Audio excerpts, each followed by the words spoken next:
Hello मित्रों, क्या हाल चाल। मैं सुबलेश्वर एक बार बेहद स्वागत करता हूं आपके अपने YouTube channel SSC tuition classes में। मित्रों, मैं लेकर आ चुका हूं एक फिजिक्स का बेहतरीन सा टॉपिक जिसको हम इस क्लास में डिस्कस करने वाले हैं। यह टॉपिक इतनी इंपॉर्टेंट है कि आपको बोर्ड एग्जाम में, क्लास 12 के बोर्ड एग्जाम में 3 नंबर दिला के जाएगा। यह डेरिवेशन को आपको शुरू से अंत तक देखना है और एकदम कंसंट्रेट होकर देखना है। आपके भाई पर भरोसा कीजिए, आपको अंत तक होते होते आपको कोई भी डाउट नहीं छोड़ेगा। चलिए, आपकी कीमत को, आपके समय को ना लेते हुए वीडियो को स्टार्ट करते हैं। यहाँ पे दिया गया है वैद्युत द्विध्रुव के कारण अच्छी स्थिति में वैद्युत क्षेत्र की तीव्रता। मित्रों, यहाँ पे हम साइड में डेरिवेशन और इसके डेरिवेशन को, डायग्राम को बनाते जाएंगे और उसके थ्योरी को लिखते जाएंगे। तो चलिए वीडियो को स्टार्ट करते हैं। सबसे पहले यहाँ पे ले लेंगे एक वैद्युत द्विध्रुव। यहाँ पे लेते हैं एक वैद्युत द्विध्रुव जिसका नाम हम देते हैं ए बी। यहाँ पे आपको लिखना है इस तरफ, माना कोई वैद्युत द्विध्रुव ए बी है। मैंने एक वैद्युत द्विध्रुव लिया है जिसको हमने ए बी माना है। इसकी जो कुल दूरी होगी वो होगी 2L होगी और इसका मध्य बिंदु O होगा। अब जैसा कि आपको पता है कि जब पूरी दूरी 2L है, जब आधी दूरी को निकालेंगे, आधी दूरी जो इसका होगा L होगा और ये आधी दूरी L होगा। जब दोनों को ऐड करेंगे तो दोनों 2L हो जाएगा। यहाँ पे लिखेंगे, हमने लिखा है कि माना कोई वैद्युत द्विध्रुव ए बी है जिसकी कुल दूरी 2L है। इसका जो मध्य बिंदु है, इसका मध्य बिंदु O है। यहाँ पे आपको देखना है कि जो B से एक आप लाइन बढ़ाओगे, यहाँ पे एक बिंदु मानोगे P, जिसे बोलते हैं वैद्युत द्विध्रुव। यहाँ पे आपको वैद्युत क्षेत्र की तीव्रता की गणना करनी है। इस पॉइंट पे आपको वैद्युत क्षेत्र की तीव्रता की गणना करनी है। तो आप यहाँ पे यहाँ पे मध्य बिंदु O से जो इसकी दूरी होगी वो होगी आपका R। क्या होगा? R। यहाँ पे आपको क्या लिखना है? माइनस एक आवेश लेना है जिसको क्या नाम देना है? माइनस क्यू आवेश।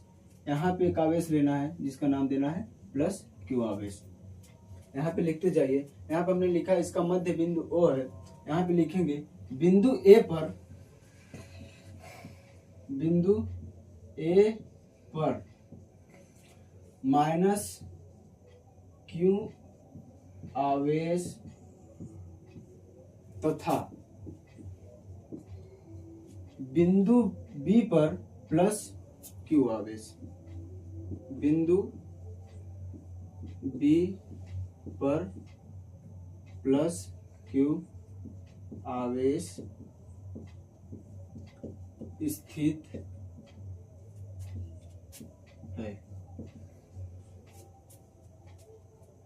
यहाँ पे आप देख रहे होंगे कि मध्य बिंदु O से जो P की दूरी है वो R है। तो यहाँ पे लिखेंगे स्मॉल r दूरी पर मध्य बिंदु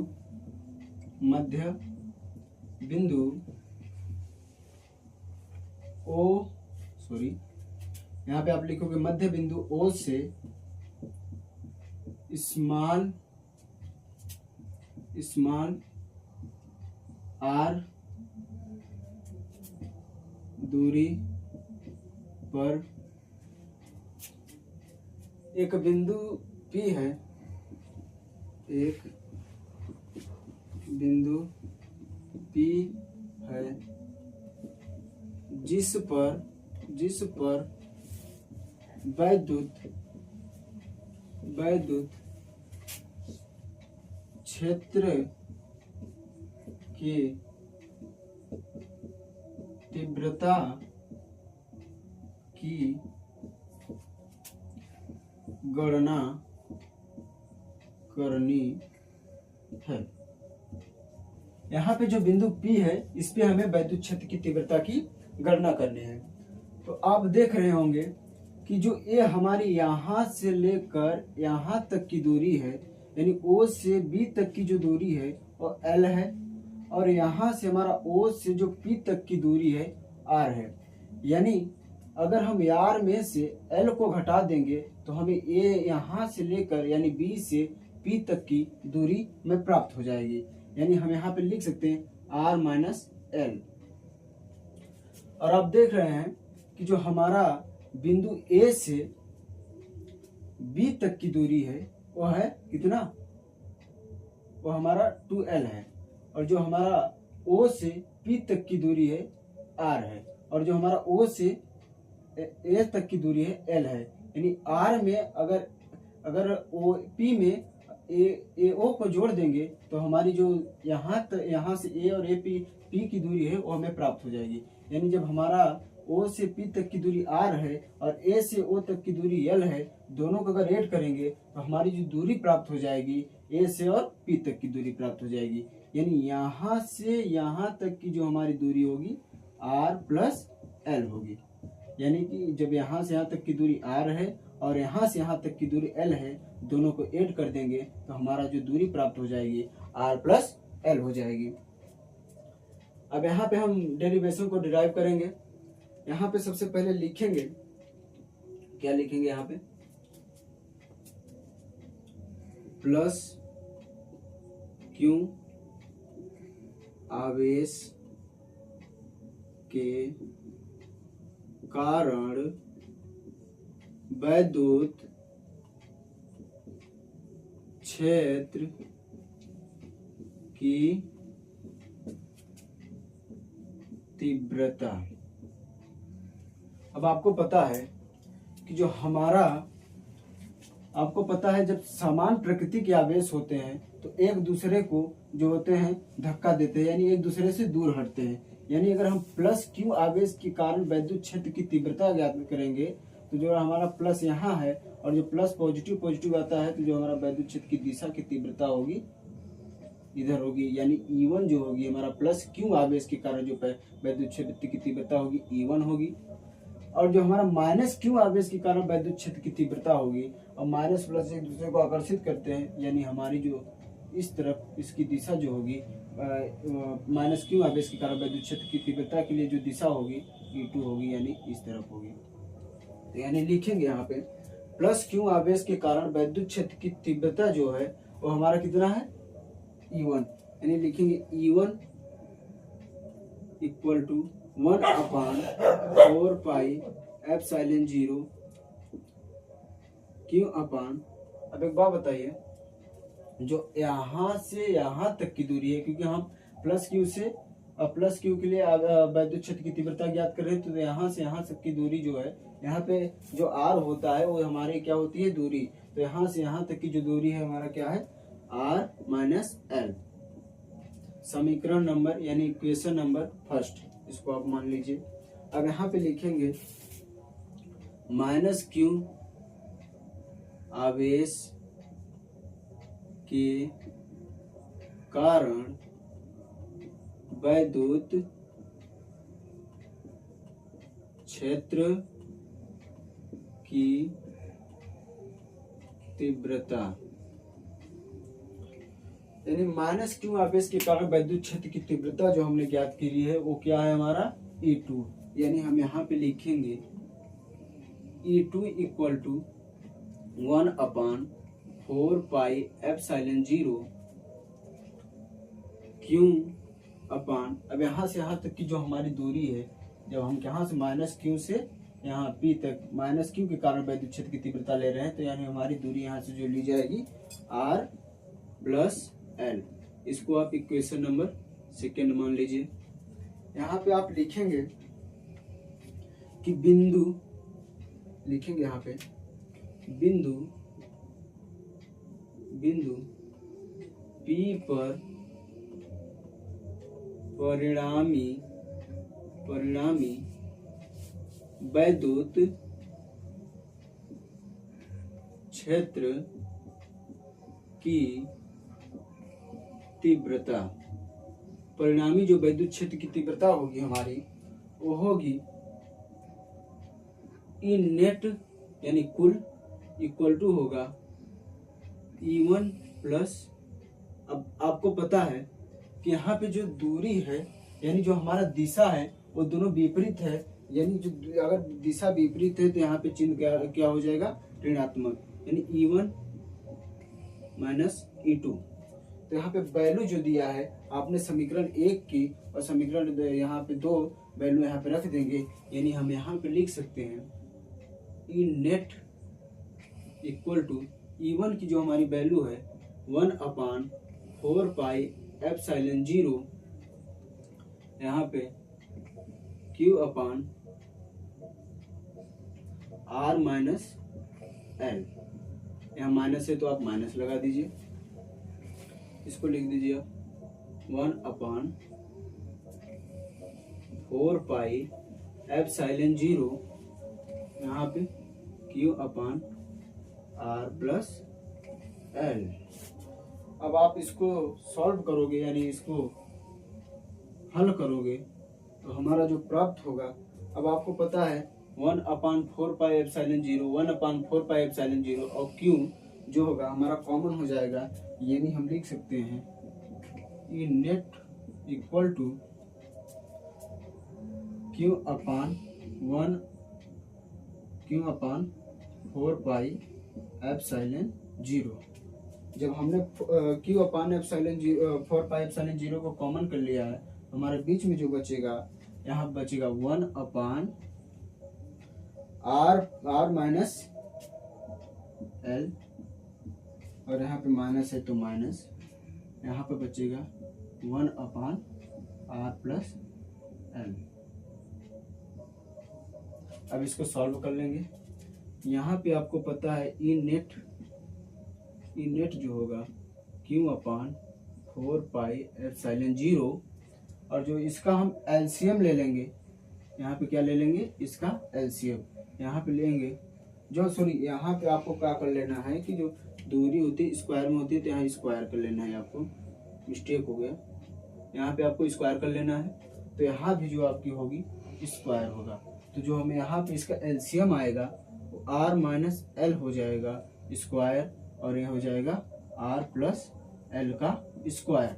यहाँ पे आपको पता है R माइनस L स्क्वायर है और R माइनस L स्क्वायर है, दोनों एक दूसरे कैंसिल हो जाएगी, यानी आप बचेगा यहाँ पे R प्लस L स्क्वायर, यहाँ पे माइनस है तो माइनस, यहाँ पे R plus L square cancel हो जाएगा, तो यानी बचेगा यहाँ पे R माइनस L का स्क्वायर, R माइनस L का स्क्वायर, यहाँ पे कोष्टक लगा देंगे बड़ा वाला। अब इसको आपको सॉल्व कर लेना है, यहाँ पे लिखना है E net equal to Q upon 4 pi epsilon 0, यानी यहाँ पे हम लिख सकते हैं, यहाँ पे आप देख रहे हैं a प्लस बी का होल स्क्वायर, इसमें फार्मूला लग जाएगा, और इसमें a माइनस बी का होल स्क्वायर का फार्मूला लग जाएगा, तो यहाँ पे लिखेंगे a का स्क्वायर यानी r स्क्वायर प्लस b का स्क्वायर यानी l square plus 2rl 2ab, इसको a मान लीजिए, इसको b मान लीजिए, 2ab यानी 2rl, इसको कोष्टक में आप रख लीजिए। यहाँ माइनस है तो माइनस, यहाँ पे आपको क्या करना है, a माइनस बी का होल स्क्वायर का फार्मूला आपको लगा देना है, यानी r का स्क्वायर प्लस l का square minus 2rl divided by, आपको कर लेना है क्या, r माइनस l का स्क्वायर, और यहाँ पे कर लेना है, आपको पता होगा एक चीज कि जो हमारा a square minus b square का जो फार्मूला होता है वो होता है एक कोष्टक में a प्लस बी और एक कोष्टक में a माइनस बी, यानी भी आप देख रहे हैं यहाँ पे एक कोष्टक में प्लस बी है और एक कोष्टक में a माइनस बी है, यानी हम यहाँ स्क्वायर है तो ऊपर से आप स्क्वायर लगा सकते हैं, तो यहाँ लिखेंगे r square minus l square, यहाँ पे आपको स्क्वायर कर देना है। अब इस माइनस की मल्टीप्लाई अंदर कर देंगे आप, यानी ई नेट होगा आपका Q अपान 4 पाई एप्सिलॉन 0 यानी आर स्क्वायर, इसको इस पक्ष को आप ज्यों का त्यों लिख दीजिए, यानी R square plus L square plus 2RL, sorry यहाँ पे आपको लिख देना है 2RL। और यहाँ पे इसका जो माइनस की मल्टीप्लाई अंदर करोगे, यहाँ प्लस है तो यहाँ हो जाएगा minus R square minus L square, यहाँ माइनस माइनस प्लस हो जाएगा 2RL।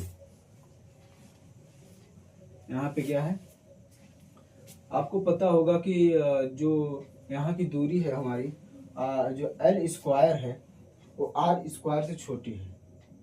जो हमारी एल है वो आर स्क्वायर से छोटी है, यानी लिख सकते हैं यहाँ पे कि जो आर स्क्वायर है वो बड़ी है, बहुत बड़ी है किससे, एल स्क्वायर से।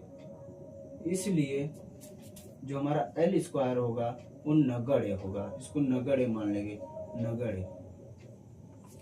तो यहाँ पे हम लिख सकते हैं इसको, क्या लिखेंगे इसको, यहाँ पे जब ये नगण्य हो जाए यानी 0 हो जाएगा तो हमारा हो जाएगा आर स्क्वायर का क्या हो जाएगा, स्क्वायर। यानी जब इसको हम लिखेंगे पूरा क्या हो जाएगा हमारा आर के पावर 4। अब यहाँ पे आप देख लीजिए, यहाँ पे एल स्क्वायर से कट जाएगा आपका एल स्क्वायर, आर स्क्वायर से कट जाएगा आर स्क्वायर। यहाँ पे आगे करेंगे आप, यहाँ पे कर लीजिए ई नेट। अब क्या बचा रहा हमारा 2RL, यहाँ 2RL यानी Q/4πε0 जो हमारा होगा 4RL/R के पावर 4।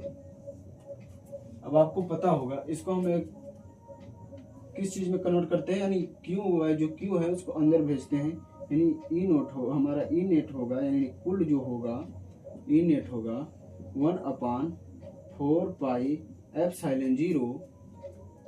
इसको क्या हम ऐसे लिख सकते हैं बताओ,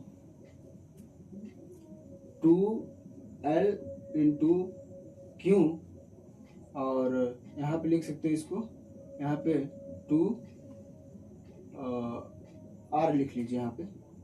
इसको क्या हम इस चीज को जब इसको अंदर मल्टीप्लाई कर देंगे तो इस चीज को हम ऐसे लिख सकते हैं, यहाँ पे आप लीजिए R के पावर 4।